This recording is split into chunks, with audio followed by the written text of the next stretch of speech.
Hello. Today's story is one of those that makes even the most rational minds question how much we really know about this world. This isn't just a story about a missing hiker. It's a story about what was discovered 5 days later. Something that turned routine search and rescue into a restricted investigation and left behind evidence no forensic team could explain. We go back to May 2017 to the sun-blasted emptiness of the Sonoran Desert in northern Mexico, where the line between heat stroke and hallucination is paper-thin. There, beneath a sky so white it seemed to hum, the disappearance of one man will expose a truth more terrifying than the desert itself. His name was Ethan Reyes, a 35-year-old geologist from Tucson who'd been studying unusual mineral formations along the Baja Corridor. Colleagues said Ethan was cautious, methodical, the kind of guy who double-checked his compass before crossing the street. The desert to him wasn't hostile. It was history frozen in sand. He'd spent months mapping dry riverbeds and photographing strata for a research paper. On May 12th, Ethan told his research partner he wanted one last solo trek, just a short hike across a ridge locals called La Brecha del Diablo, the Devil's Cut. He'd be gone 2 days at most. He packed light, a canteen, a sat phone, his notebook, and a small drone he used for aerial mapping. He promised a radio check-ins at noon each day. The first call came as planned. Clear voice, coordinates shared, nothing unusual. By the second day, silence. At first, no one panicked. The Sonoran's patchy reception was notorious. But when 48 hours passed with no contact, Ethan's field supervisor called the Mexican Federal Police. By dawn, a team of local officers and volunteers assembled at the trailhead, a cracked expanse of ochre rock and dried cactus that shimmered under the rising sun. They found his Jeep easily, key still in the ignition, doors locked from the outside. Inside, his field journal lay open on the passenger seat. The last entry read only, "Strange sound at dusk. Like wind, but lower." Beside it was his drone case. Empty. The controller sat on the seat, its battery dead. The last GPS ping recorded somewhere 15 kilometers into the desert interior. Search teams followed the coordinates, moving in careful grids under a punishing 45-degree heat. By the third hour, one of the volunteers noticed something odd. A narrow line gouged into the sand, as if a heavy object had been dragged for meters before disappearing over a ridge. The trail was too straight to be natural, too clean to be animal. They followed it for nearly a kilometer until it ended abruptly beside a cluster of black volcanic stones. Stones that, curiously, were warm to the touch despite the early morning air. There were no footprints, no sign of Ethan, only a single item, his canteen half buried, with the cap crushed inward as if squeezed by something far stronger than a human hand. When officers radioed their findings, the signal broke into static, sharp, rhythmic, almost patterned like mechanical breathing. They switched channels, but the interference followed. Finally, the commander ordered everyone to return to base camp before sundown. That night, around 10 p.m., one of the drones from the rescue team picked up movement near the ridge. At first, they thought it was heat distortion. Then the image stabilized, a lone figure standing motionless on the rocks, facing the camera. It matched Ethan's build, his clothes, everything, except for one thing. The eyes reflected the drone's infrared beam bright white, like those of an animal. Before anyone could zoom in, the feed cut out. When technicians recovered the footage frame by frame, they found something else, right before the blackout. For exactly half a second, the camera had caught a second shape behind the figure. Tall, bent, its outline blurred by heat waves. The next morning, when officers reached the ridge again, there were no tracks, no body, no sign anyone had ever stood there. But the drone, Ethan's personal drone, was found lying upright in the sand, its rotor spinning slowly in the wind, camera still recording. And what it recorded in those final minutes is what forced the investigation to go silent. When the search team recovered Ethan's drone, they expected nothing more than a few minutes of corrupted footage. Instead, what they found was a full 36 minutes of clear video, saved automatically to the drone's internal drive. Footage that should have been impossible, since the drone's battery was nearly dead when it was found. The video began normally. The timestamp showed May 13th, 2017, 6:42 p.m. The camera hovered above a rocky plateau, sweeping slowly across the desert. You could hear the faint whine of the rotors, the whisper of wind, and then Ethan's voice, calm, analytical. Latitude 28.29, light heading east. Visibility good, sound continuing. That last phrase, sound continuing, was strange. At first, nothing unusual was visible. Just miles of sand, shimmering heat, and long shadows of the evening sun. But then, in the far left corner of the frame, something flickered. A brief distortion, as if the heat waves had bent into a single moving column. Ethan turned the drone toward it. Movement detected. He said, his tone still even. He adjusted the altitude. The camera steadied on what looked like a ridge cut through the earth, a fissure maybe 2 meters wide and 10 meters long, like the ground had been torn apart. As the drone drew closer, the audio filled with a low vibration. Not wind, not static. A deep, continuous hum that seemed to pulse with the same rhythm as a heartbeat. Ethan said quietly, It's under the ground. Then came the most unsettling part. The drone camera, descending over the fissure, caught sight of tracks. They weren't footprints, not entirely. They were long, drag-like imprints with deep indentations at uneven intervals, like something heavy had been crawling on its elbows. And at the end of each track, half buried in the sand, was a single claw mark, curved, sharp, digging downward. Ethan zoomed closer, his breathing now audible. He said, almost whispering, "There's something down there moving." The drone hovered for a few seconds, tilting slightly. Then the image froze, not like a signal loss, but as if time itself had paused. The frame stayed still for exactly 13 seconds before it began recording again, but the landscape had changed. The sun was lower now, the shadows longer, and Ethan's voice was gone. In the reflection of the drone's lens, you could see something approaching from below, an elongated silhouette stretching across the sand, moving toward where Ethan must have been standing. The video cut off abruptly, replaced by a few seconds of corrupted pixels and a faint sound, a rasping exhale, not human, not mechanical. When technicians enhanced the audio, the frequency curve showed vocal structure, not distortion. It was speech, but no linguist could identify the language. The footage was handed over to the Mexican Federal Police immediately. Within hours, a sealed perimeter was established around the area where the drone was found. Civilians and even local rescue teams were ordered to leave. From that moment, the disappearance of Ethan Reyes stopped being treated as a missing person case.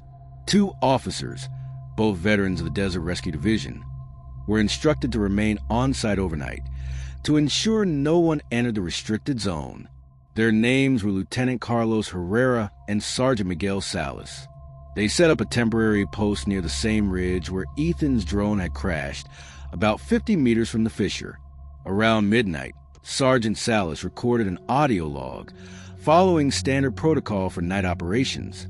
That recording would later become one of the most disturbing pieces of evidence in the case. The first few minutes were normal. Wind, radio chatter, notes about temperature drop and visibility. Then silence, the sound of a cigarette being lit. And then Salas's voice, low and uneasy. "Carlos, you hear that?" Static for a moment. Then Herrera replied, "What?" Salas whispered, "That sound like someone breathing." The audio captured it clearly. A slow, rhythmic inhaling and exhaling, faint but distinct, as if something massive was lying just beyond the microphone's reach. Herrera told him to check it out. You could hear footsteps crunching over gravel, moving away from the recorder. Then, a sudden burst of wind, the sound of sand scattering. Herrera's voice shouted, "Miguel, stop. There's nothing." The recording ended there. When officers arrived at dawn, both men were gone. Their rifles lay on the ground, magazines full, safety locks disengaged. The sand around the post was churned up as if a vehicle had rolled through, except there were no tire marks, just those same dragging impressions. The commanding officer later described the scene as eerily quiet, like the air itself was waiting for something. 2 more teams were dispatched the same afternoon. By sunset, one of them radioed a single message before their line went dead. "We found another hole." And from that moment, no one outside law enforcement ever heard from that unit again. By the time the sun fell on that 3rd day, the stretch of desert where Ethan Reyes disappeared no longer looked like a search site. It looked like a war zone. Dozens of unmarked vehicles arrived at dawn, black SUVs with government plates, followed by trucks carrying equipment no one recognized. The Mexican Federal Police cordoned off the area with red tape, forbidding even local authorities from approaching. Those who lived nearby said they could hear helicopters overhead all night, sweeping in wide circles with floodlights that never seemed to reach the ground. Within 24 hours, the investigation had a new designation: Federal Security Matter. That meant the public report of a missing hiker was quietly erased and replaced by a notice that the area was under environmental hazard quarantine. No one believed that, but what made people truly uneasy wasn't the secrecy. It was what the desert itself started to do. For decades, that stretch of Sonoran desert had been predictable: dry wind, clear sky, the occasional dust devil. But after the disappearance, weather stations began reporting unusual atmospheric changes localized to a radius of just 2 kilometers. Temperatures fluctuated wildly, from freezing before dawn to unbearable heat by noon. Compass readings spun randomly, and drones lost GPS lock near the ridge.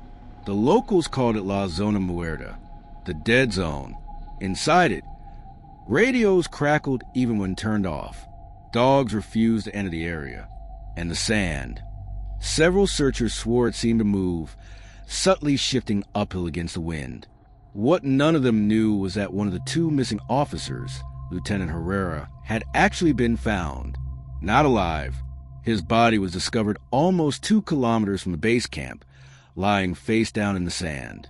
His skin was pale, bloodless, though the desert sun should have burned it black. There wasn't a single wound, no signs of dehydration, no struggle, except for his face. The muscles were frozen in a look of such terror that even seasoned investigators had to turn away. But the strangest detail was found near his hand. His radio, still turned on, broadcasting faint background noise. When forensics played the recording back, they realized it wasn't static at all. It was whispering, faint, layered, hundreds of overlapping voices, speaking in tones too low to understand. But the rhythm matched breathing, as if the air around the device was alive. The forensic technician who listened to the file alone that night quit her job the next morning. She left no explanation, only a note. "It's not a sound, it's a call." News of the discovery leaked despite the blackout. A small local paper, El Diario del Sol, ran a story under the headline: "Second missing officer found dead.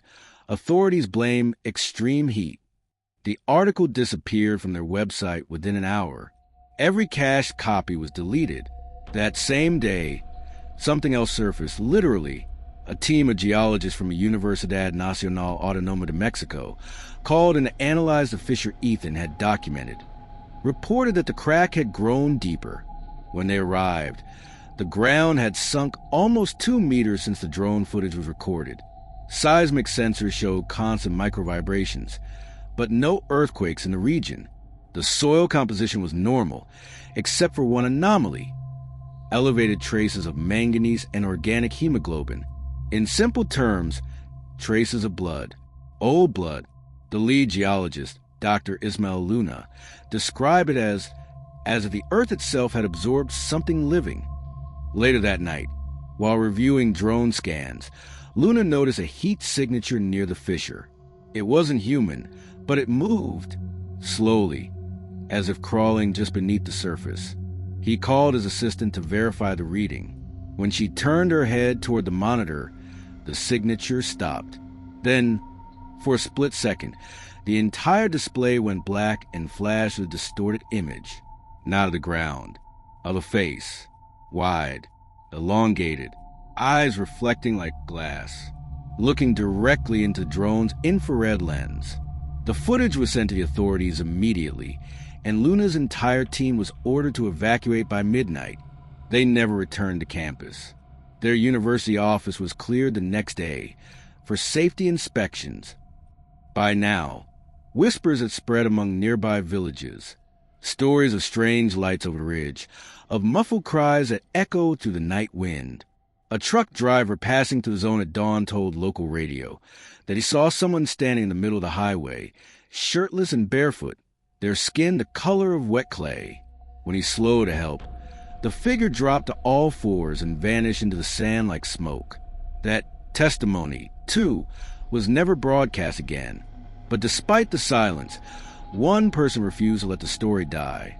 Laura Reyes, Ethan's sister. She was a journalist in Mexico City, and when her brother went missing, she vowed to find out what really happened. Every call she made to the authorities hit the same wall. Case under federal review, no answers, no body, no closure. So she went there herself. Against every warning, every plea from family, Laura drove 6 hours north, crossing into Sonora under the cover of night. She carried nothing but her brother's last satellite coordinates and an old handheld camera. Locals at a gas station begged her not to go beyond La Brecha del Diablo. "People don't vanish there," one of them said. "They get taken back." Laura didn't listen. She left her car at the edge of the restricted zone and walked toward the ridge, the same path Ethan had taken 11 days before. The wind howled like something breathing through a hollow throat. She turned her camera on, whispering a log for her editor. Her last words on tape were, "If I don't make it back, tell them the ground is moving." The camera was found 3 days later. Her body wasn't. When Laura Reyes' camera was recovered, it was found half buried in the sand, 30 meters from the edge of the ridge where the fissure had widened. The desert wind had already covered most of it, and the lens was cracked, but the internal memory card survived. A local shepherd discovered it by accident, thinking it was a piece of glass catching the morning light. He turned it over to police, and within hours, the footage reached the same federal unit that had handled Ethan's case. The video was immediately classified, but one of the technicians, who later vanished himself, made a copy. That copy leaked online briefly before being taken down. What it showed was never confirmed publicly, but fragments of the transcript surfaced on obscure forums within days. The first 6 minutes were uneventful. Laura's voice was steady, reporting landmarks, distance, temperature.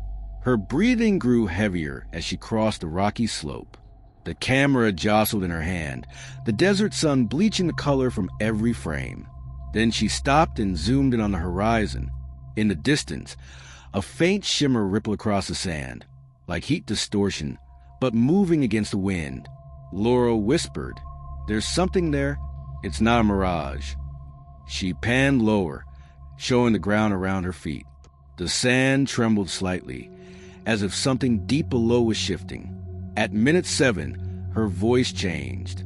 She whispered, "The air feels thick like static." The sound on the video crackled. For 3 seconds, a low tone pulsed, slow, steady, mechanical. Then the camera turned sharply. In the corner of the frame, barely visible, something was standing behind her. A figure, pale, elongated, its body still a stone. The image blurred, refocused, and then the camera froze. Laura gasped once, and the picture cut to black. For 22 seconds, there was nothing but static. Then, faintly, her voice returned. She was whispering, but her words were distorted by wind and interference. Only a few phrases could be understood. "Not human, eyes in the sand, it knows my name." After that, the video went silent again. When the picture returned, it showed only sky, blood red at the horizon, and the sound of footsteps dragging across the sand. At minute 12, the final image appeared. The fissure, now much larger, the edges collapsing inward as if the desert itself were breathing. Then, in the background, a whisper, hundreds of voices, layered into one, spoke her name. The file ended abruptly. When forensic analysts examined the metadata, they found something impossible. The camera had continued recording for another 6 hours after the last visible frame, even though the battery should have died within minutes. Those hours contained only one sound, a faint rhythmic pulse, exactly 39 beats per minute. It wasn't wind. It wasn't interference. It was a heartbeat. The discovery that footage broke what little cooperation remained between local and federal authorities. The federal police sealed off La Brecha del Diablo completely, erecting fences and posting guards 24 hours a day. No one was allowed within 5 kilometers of the site. Officially, Laura Reyes succumbed to exposure. Unofficially, her death was never proven. No remains were recovered, no DNA confirmed. Her parents were told the desert had consumed both of their children. Within weeks, something began happening to those who had seen the footage. Technicians reported hearing whispering sounds even with their headphones unplugged. A forensic analyst collapsed during a debriefing after claiming he saw sand trickling from the ceiling of the conference room. 2 soldiers stationed near the perimeter quit without explanation, leaving their uniforms folded neatly in the guard post. They were never located. Rumors spread quickly through Sonora's small towns. Locals began to avoid the highways near the zone, claiming that car engines stalled whenever the radio signal crackled into white noise. Truckers swore they saw shapes crossing the road at night, thin, angular, bending at impossible angles, their shadows stretching much longer than their bodies. By June 2017, La Brecha del Diablo had become a legend. But legends don't attract tourists, they attract truth seekers. That month, an American journalist named Thomas Hale, known for investigating paranormal disappearances, crossed into Sonora without a permit. He'd heard about the Reyes siblings from a contact in Hermosillo, who described the case as Mexico's own Dyatlov Pass. Hale arrived in the desert with 3 cameras, a drone, and a single goal: to prove that whatever was inside that zone wasn't just folklore. For 2 days, he camped outside the perimeter fence, recording notes and temperature readings. He noticed something disturbing. No birds flew overhead. Even insects avoided the sand. At night, he described hearing a low vibration, like a subwoofer buried underground. On the 3rd night, Hale climbed over the fence. He carried a small body cam and a thermal scanner. At 2:11 a.m., his footage began. For the first 5 minutes, all that could be seen was darkness and the shifting red glow of heat signatures across the dunes. Then the screen flared. Something hot, alive, just ahead. The outline was human-shaped, but its limbs were wrong, longer, jointed in reverse, moving with an uneven, crawling rhythm. Hale whispered, "Jesus Christ." The creature turned its head toward the camera. The feed distorted, then went black. His rental car was found the next morning, engine running, headlights still on. The driver's door was open, and the passenger seat was covered in a fine layer of sand. Inside the glove compartment was a note, scribbled in shaking handwriting. "It's not buried under the desert. The desert is it." That was the last anyone heard of Thomas Hale. After that, federal authorities expanded the quarantine zone to 10 kilometers. Satellite images of the area were quietly blurred in online maps. And from that point forward, any aircraft passing over the Sonoran boundary reported sudden instrument failure. Still, once in a while, local farmers said they see a faint red light hovering low over the ridge, flickering, circling endlessly. They think it's one of the drones still searching for Ethan Reyes. But others believe it's something else. Something still moving. Something that learned how to use the machines we left behind.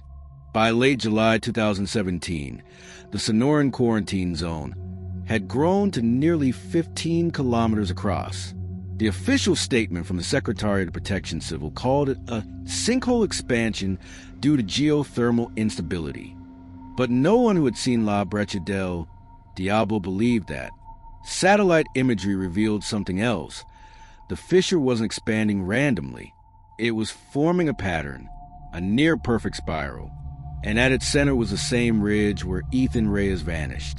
For weeks, scientists tried to rationalize the readings. Shifting plates, seismic pressure, volcanic gas pockets. But there were no earthquakes in the region. No tremors. The Earth wasn't moving downward. It was breathing. An emergency geological task force was formed, led by Dr. Camila Duarte, a respected volcanologist from Mexico City. She was known for her skeptical nature, the kind of scientist who dismissed ghost stories with a half-smile. When she arrived at the site, the desert was silent, not even the wind. The air temperature hovered 10 degrees colder than surrounding zones. Duarte's team set up seismic monitors around the perimeter. At first, the readings were stable. Then, precisely at 2:14 a.m., every monitor spiked simultaneously. The vibrations formed rhythmic pulses, 5 seconds apart, like a heartbeat. Her assistant laughed nervously, saying the equipment must have picked up a nearby helicopter. But when Duarte replayed the data, she realized the frequency wasn't airborne. It came from below. Something vast was pulsing beneath the surface, stretching under kilometers of sand. She recorded a note in her field log. Whatever is under there is alive. The next evening, she and her crew deployed ground-penetrating radar. The machine emitted low-frequency waves that penetrated several meters below the sand, reflecting back shapes and voids. The first few images showed irregular rock formations. Then, suddenly, the screen filled with symmetrical lines, organic, repeating patterns like ribs. 20 meters deep, the scanner drew the outline of something immense. It wasn't rock. It wasn't human. The radar froze, the display flickering with a faint static hum. Through the noise, a faint voice whispered across the open radio line. Not Spanish, not English. A sequence of guttural sounds. The same tone pattern extracted from Ethan's drone recording. Duarte's team stopped the scan immediately. Moments later, their lights dimmed, and the hum beneath the ground intensified. One technician swore. He felt the sand shift beneath his boots, as though something was turning over deep below. Then the generator failed. The desert went completely dark. In that silence, the sand began to rise, grains lifting weightlessly, forming swirling columns that hung motionless in midair. Duarte described it later as gravity-confused. The team fled, leaving the equipment behind. But one of the cameras, a motion trigger recorder, continued filming long after they escaped. The footage was later recovered by soldiers during the cleanup. It showed the ridge under the moonlight, the fissure glowing faintly red, as if lit from within, and then a shape emerging from the sand. At first, it looked human, a figure crawling upward, its arms too long, its back arched unnaturally. When it turned its head toward the camera, its face was featureless except for 2 deep impressions where eyes should have been. And beneath the smooth surface of its skin, veins glowed faintly, pulsing with the same rhythm recorded by the seismic sensors. The creature froze for several seconds, then tilted its head as though listening. The camera feed glitched, and the video ended with a single frame burned into the memory chip, a close-up of that pale, eyeless face. Dr. Duarte filed a report 2 days later, describing the incident as a geological anomaly. She left the site that same night, visibly shaken. When she arrived back in Mexico City, she requested immediate leave and refused to discuss the mission again. But one of her assistants, Diego Arriaga, couldn't let it go. He smuggled a copy of the footage onto an external drive and took it home. He planned to leak it to the press. He never got the chance. According to his neighbors, Diego left his apartment around midnight, barefoot, still wearing his work clothes. Security cameras showed him walking aimlessly down the street, his expression blank. At exactly 12:43 a.m., he stopped in the middle of an intersection, tilted his head toward the sky, and opened his mouth. Sand poured out. By morning, his body was gone. Only his shoes remained, filled with fine red dust. Authorities declared his disappearance unrelated to the ongoing environmental investigation. But off record, Dr. Duarte told a colleague that Diego had been hearing something. Voices through his phone, she said, even when it wasn't powered on. The next week, all remaining personnel at La Brecha del Diablo were withdrawn.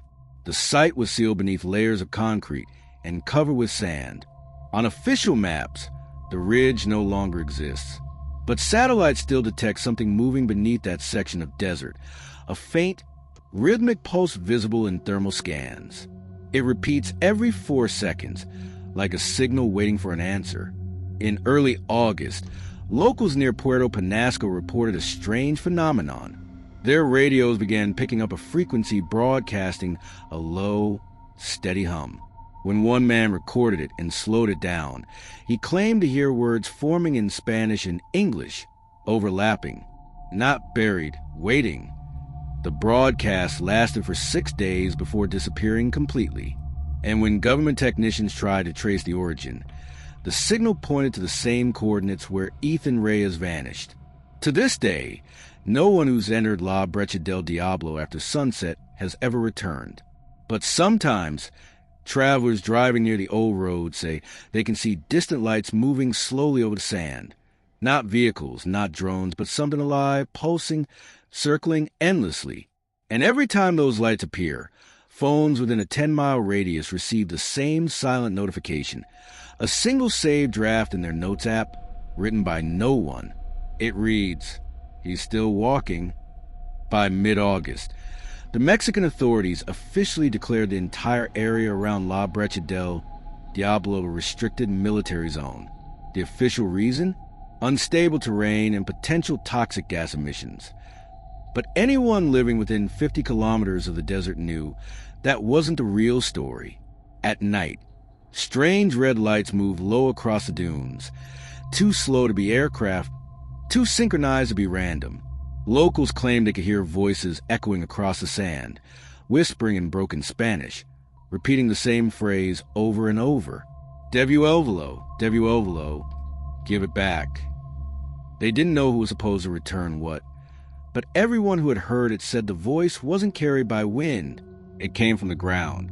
The government brought in a new task force, this time not from a geological bureau, but from a National Center for Security and Intelligence, CISN. Their lead consultant was an American, Dr. Aaron Pike, a physicist formerly attached to a classified research unit at Los Alamos. Pike had worked on seismic resonance patterns, the same type of frequencies that had been recorded under the ridge. When he arrived in Sonora, he carried no geological tools, only radiation detectors and low-frequency receivers. And unlike the other scientists before him, Pike seemed to know what he was looking for. He didn't ask about Ethan Reyes' disappearance. He didn't ask about the bodies or the missing technicians. He simply said one thing to Dr. Duarte, who had been reassigned but agreed to consult remotely. If it's still transmitting, we can't bury it. Not again. For days, Pike's team set up devices around the desert perimeter, long black poles with small dish antennas pointed downward. Each one hummed softly, pulsing in sync with the same 4-second rhythm detected weeks earlier. They weren't just monitoring the pulse. They were answering it.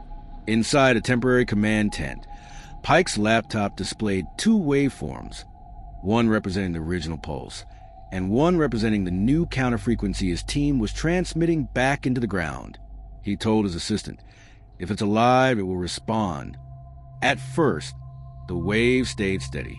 Then, around 2:40 a.m., the original pulse shifted, the amplitude doubled, the intervals shortened. It wasn't random noise anymore. It was communication. On the speakers, the pulses began to form an audible pattern. Between the mechanical beats, something faint emerged, like a human breath pressed through static. Then, a single distorted word came to the frequency analyzer, repeating with slow clarity. Ethan, the entire room froze. The technicians turned toward Pike. He leaned closer to the monitor, whispering, "Say it again." The sound repeated, But this time, it wasn't mechanical, it was recorded. An archive sample recovered from Ethan's missing drone camera. The waveform matched perfectly.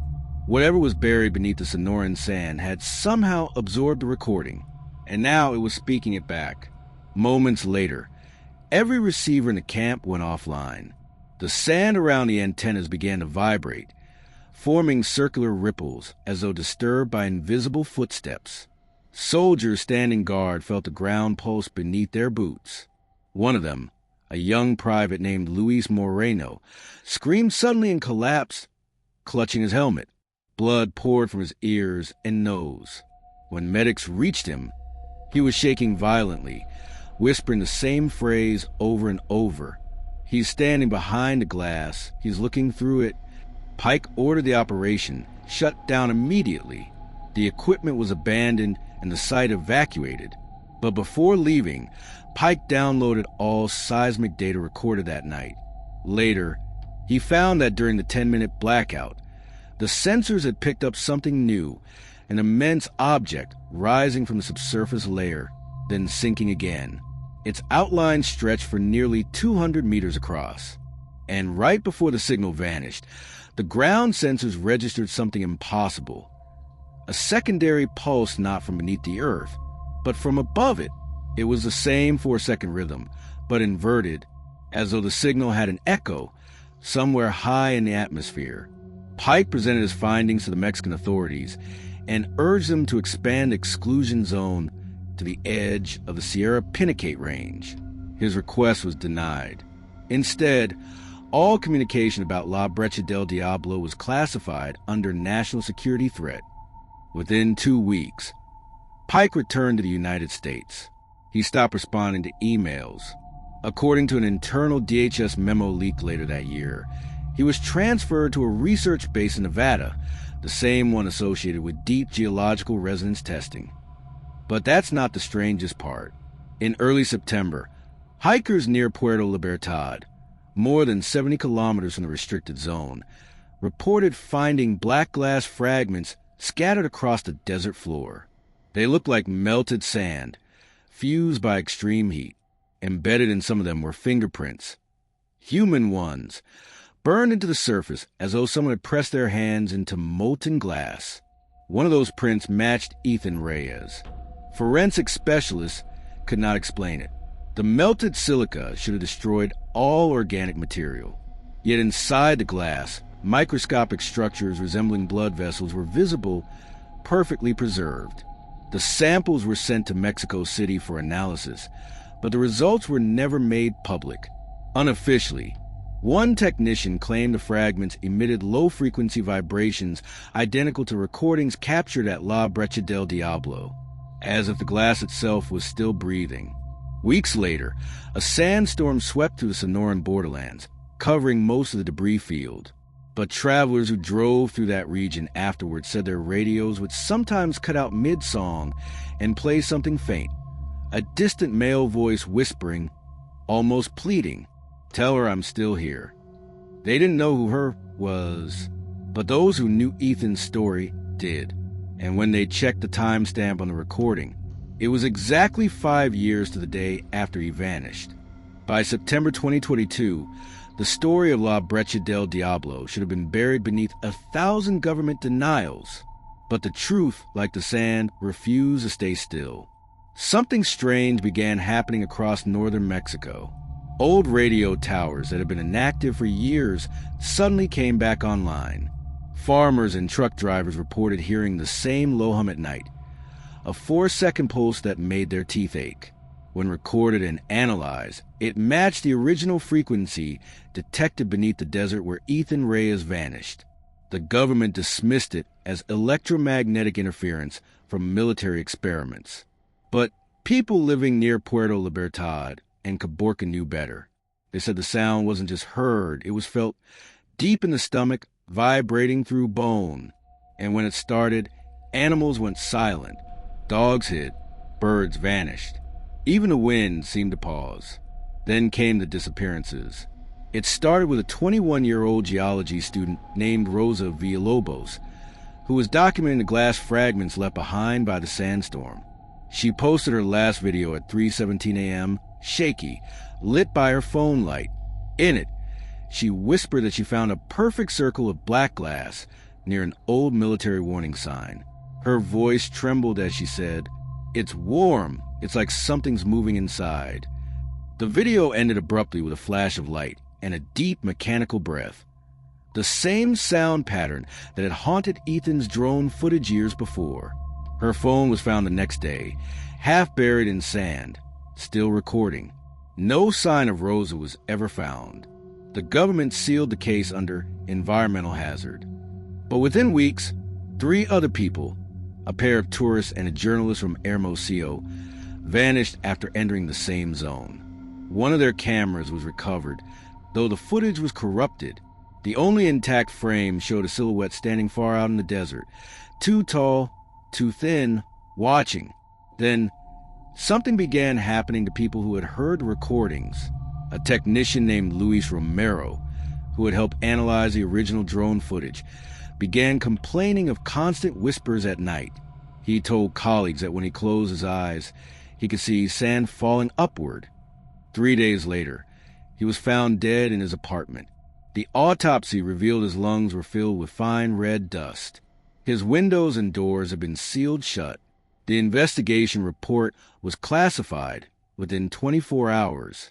That was when Dr. Camila Duarte, the volcanologist who had led the first expedition years earlier, decided to speak out. She recorded an anonymous statement sent to a small independent journalist collective. Her message was clear and chilling. They lied. It's not geological. It's not seismic. It's something biological. It's awake beneath the desert. And now it's reaching outward through frequencies, through devices.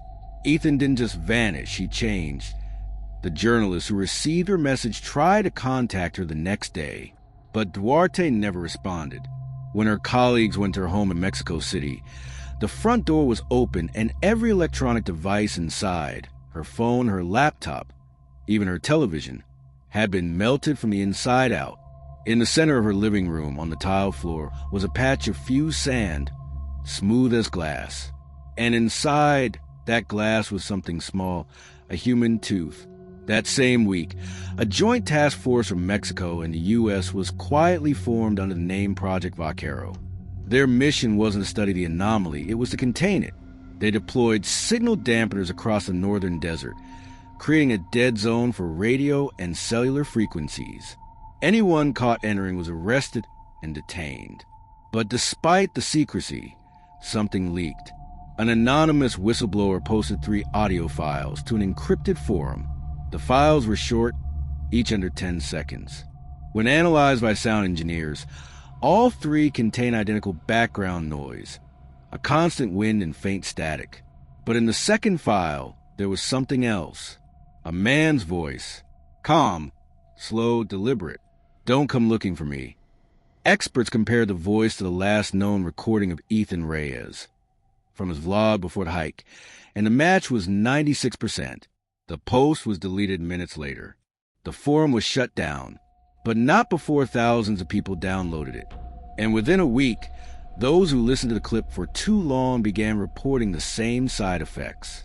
A low vibration under their skin, a metallic taste in the mouth, dreams filled with red light and distant humming. Online communities began calling it the desert signal. They shared coordinates, theories, and supposed methods to hear the reply by tuning your radio between 13.1 and 13.4 megahertz at 3:17 a.m. local time. Hundreds tried. Some claimed to have heard nothing but static. Others swore they heard whispering voices calling their names. And among those voices, one phrase kept repeating in both English and distorted Spanish. He's not gone, he's underneath. A week later, one of the forum moderators uploaded a final message before deleting his account. It contained a single sentence and an attached image. The image showed an aerial shot of the Sonoran Desert taken from Google Earth. And in the center of the sand, faint but unmistakable, was a shadow shaped like a man lying on his back, arms outstretched. The timestamp was from 2 days prior. The coordinates were the exact spot where Ethan Reyes disappeared 5 years earlier. His shadow had returned. But the real question, the one no one could answer, was, if that's his shadow, where's the light coming from? By late September 2022, Project Vaquero had become one of the most classified joint operations in Mexican history. Officially, it didn't exist.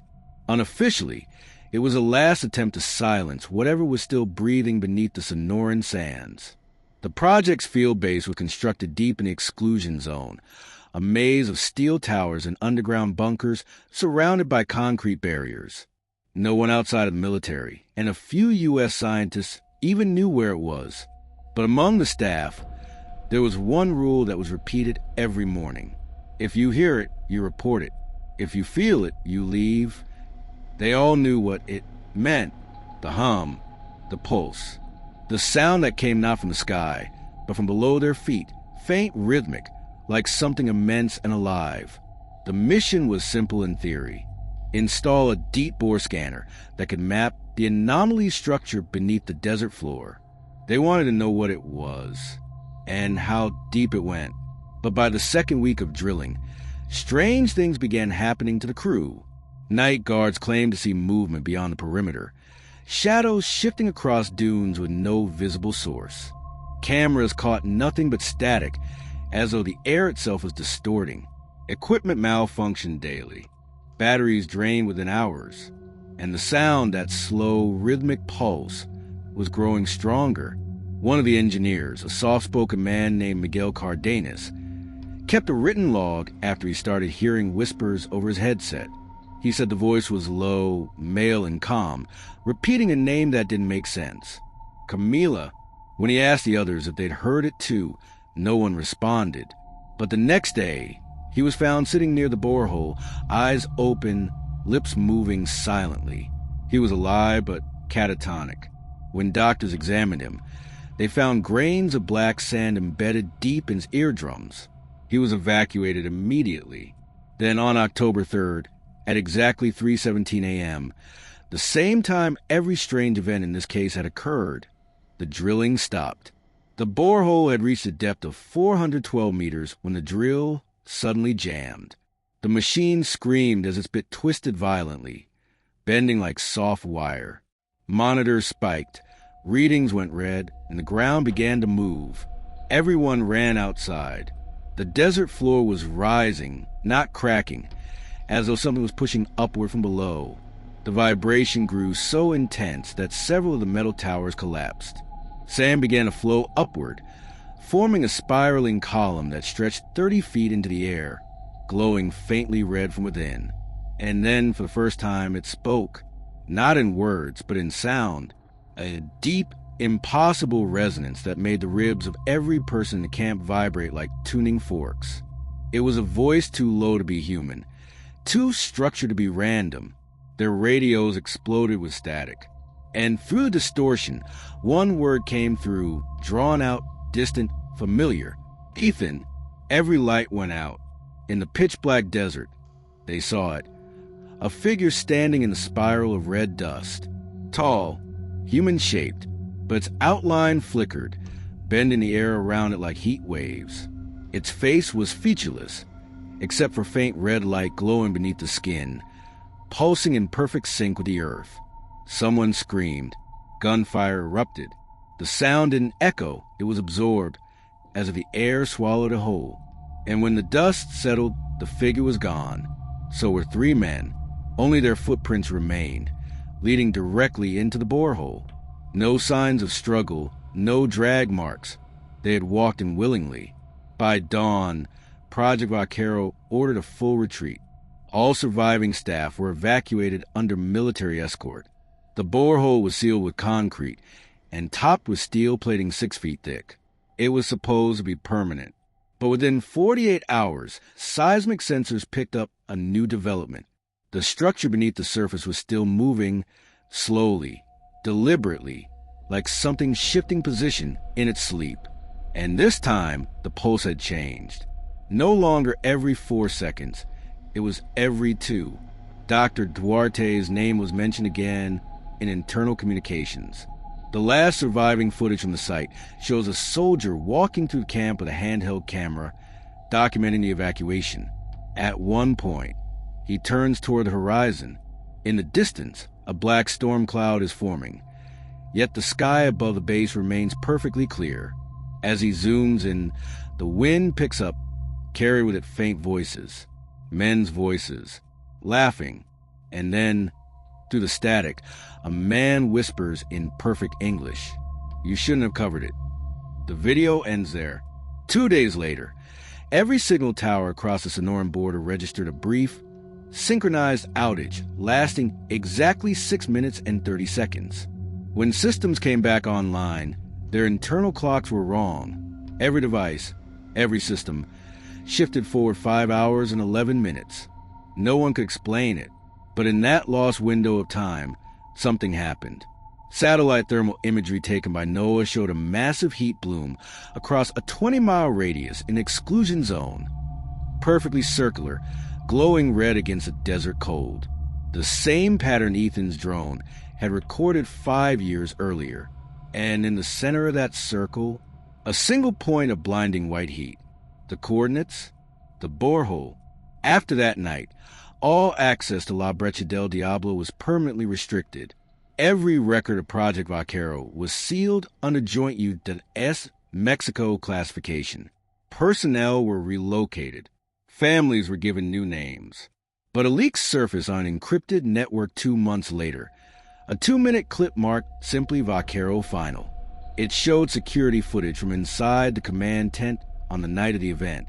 Empty chairs, monitors flickering, and on one of them, the face of Ethan Reyes half-lit, smiling faintly, his voice whispering through the distortion. I'm not lost anymore. Then the screen cut to black. For a while, it seemed like La Brecha del Diablo had finally gone silent. The military fences stayed up, the borders were expanded, and the Sonoran Desert, once filled with legends, tourists, and old ghost stories, became a place erased from maps. But silence can be deceptive. Sometimes it isn't peace. It's a pause.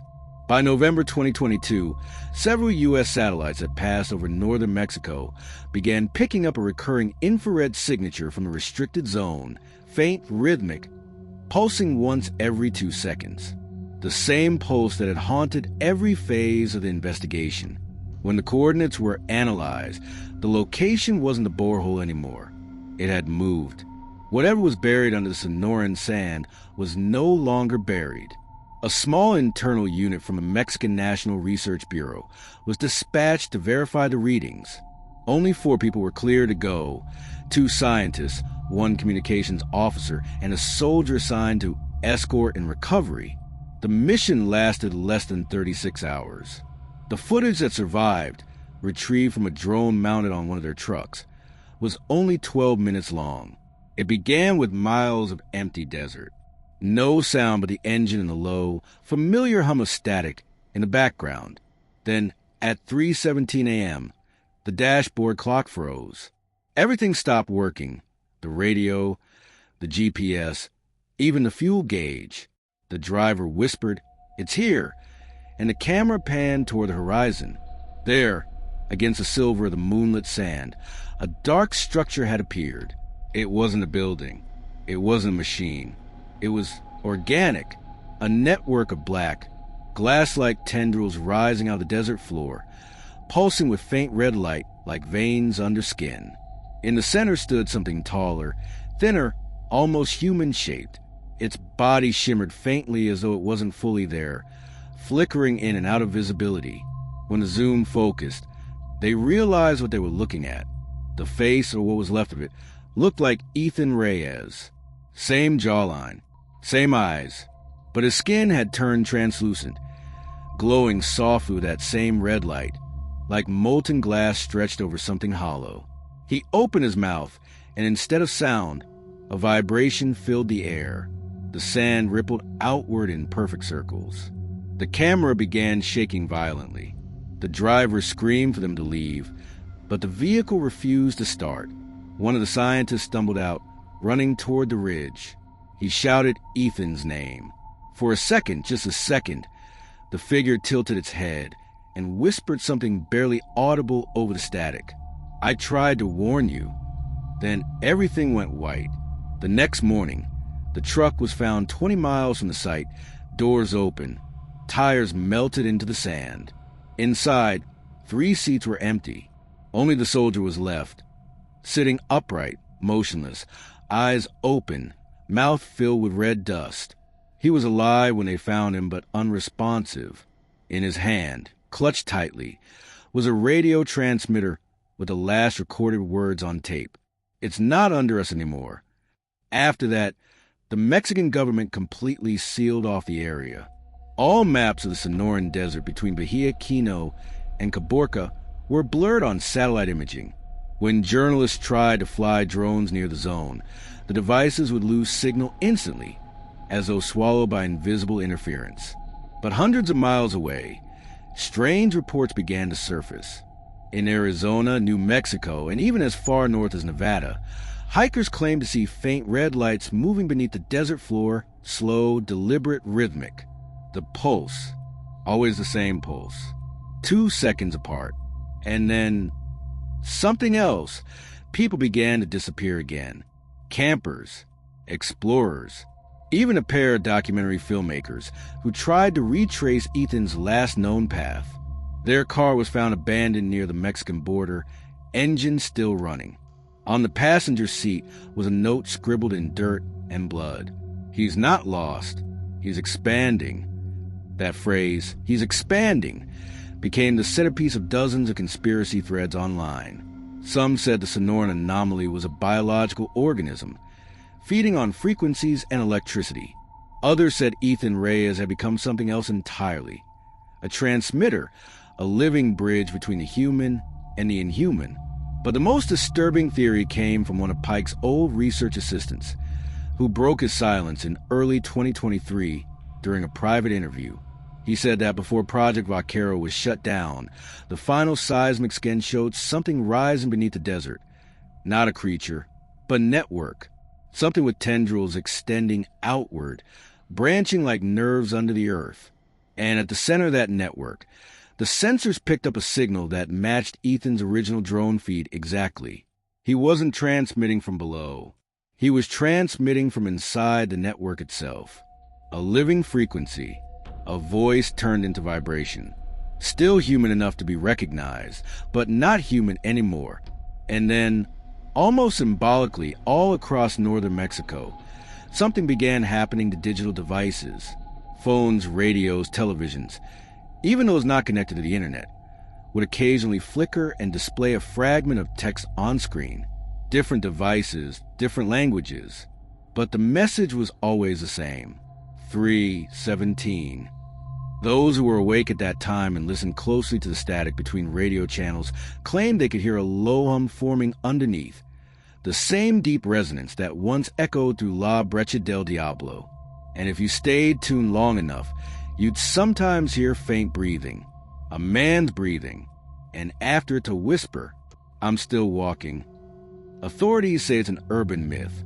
Scientists call it interference from leftover military transmitters. But those who live near the desert, the ones who've heard it, don't believe that, because when the pulse begins, their clocks all stop. And for exactly 6 minutes and 30 seconds, time disappears.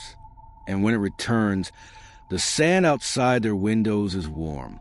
Even at midnight, the Sonoran Desert remains closed to this day. No new expeditions, no drones, no answers, only silence. And beneath that silence, something still moving, still pulsing, still waiting for someone to listen again. And maybe, if you ever find yourself driving through the border roads at night and your radio starts to hum on its own, don't adjust the dial. Don't try to find the signal. Because if you do, you might just hear a voice whisper your name.